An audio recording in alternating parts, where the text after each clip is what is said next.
Good day, universe. It's been a few days since my last entry, and I believe too, this is the only one that on my channel right now shows that it's any different day than any of the other ones so far. Because what did I do? I had to make a new channel because, as it would turn out, my other one was attached to my Google account, and so it changed my name everywhere to Last Man to Superman. And I was like, I don't really want that to be my name everywhere. It was kind of awkward when I emailed somebody and it came as from Last Man to Superman. And so I have now made a new channel called Last Man to Superman, and then I just re-uploaded my 5 videos to that. But anyways, so since the last video, I've learned. There's a thing floating there. I've also learned that Nietzsche is a lot more complex than I was thinking. It's like at first it seemed a book that was just only about attacking Christianity. And I kind of thought, like, when he said he didn't like the heart that could forgive and understand everything, I was kind of thinking that I took it in a different context. It seems I was oh sorry, I'm trying to find a good place to put my coffee. I'll just lay it here.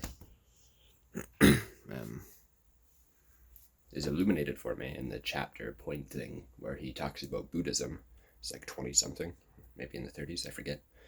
And he's saying, for all my attacks here on this religion, don't think that I think this of all religions. And then he brings up Buddhism, and he's like, no, this one is one that came about later in evolution.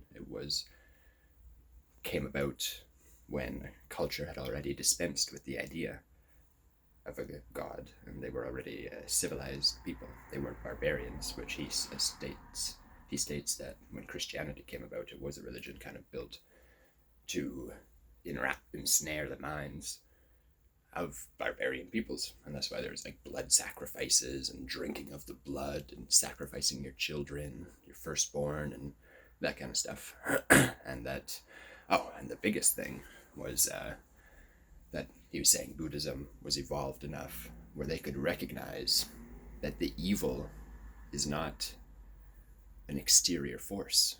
He's saying that the barbarian religion, they couldn't grapple with the fact that evil was them, that their suffering was their own fault. They needed a scapegoat, and which is the embodiment of evil, the devil in that case.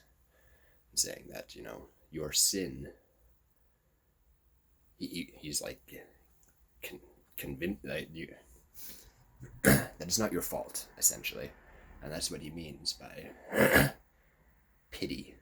And that's what he has against it, is it engenders pity upon oneself or something like that, because you don't take responsibility. Oh man, my mind still doesn't fully get it, but the idea, but I think I do. I'm getting there. And the Buddhism thing, they kind of say instead, instead of this sin that you can't escape, that you're just an evil person and you can only get by begging forgiveness and help and asking for help in your battle against the thing that's tempting you to commit sins. Instead, the Buddhist goes, I am suffering.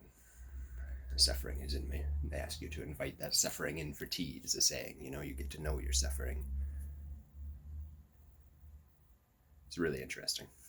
But I also discovered when I was talking to somebody and I tried to explain what I've been reading in Nietzsche, that I don't understand it well enough to explain in conversation. I can barely even do it here. I'm just fully reciting my own thoughts.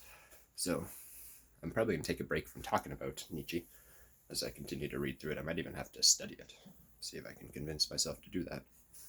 Because when I'm reading it, it really resonates with me, but I want to absorb it. And the best way to do that might be to do as the schools teach you and study it. So interesting.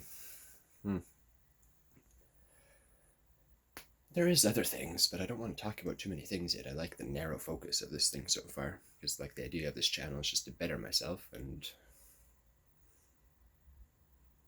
I've already talked about two avenues. The medication thing that I think will be a good solution, but that's still a week away. And then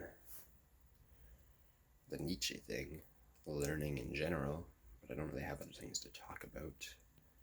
I still am going to read chapters of this book from Nietzsche, because I think that'll help me understand it, and I think it'll be fun. I think it'll be a cool thing to have on the channel. I like to act and stuff, so I'll try to embody him. He's so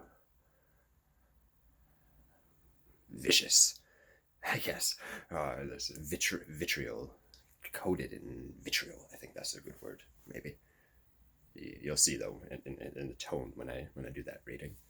Sometimes just gotta find a good time, because I'm super self-conscious and I need to do it in front of my computer, and there's always people around, and so. But someday I will. But that's another thing to work on, in this betterment, is to not be so self-conscious. I mean, the main thing is just to not be chasing pleasure all the time, and to instead be thinking about stuff like this, which I'm spending like 30% of my day, 30% of my free time, I should say, doing this kind of stuff, and the rest I'm still playing games and smoking cannabis, drugs of other sorts, mostly psychedelics. But so I suppose I could think about that kind of stuff, but I don't really know what to talk about it. I think I'll end this one here. It's pretty rambly. I had a good go with what I'm understanding about Nietzsche, though, so that's what this will be. Update on Nietzsche and ramble. Until next time.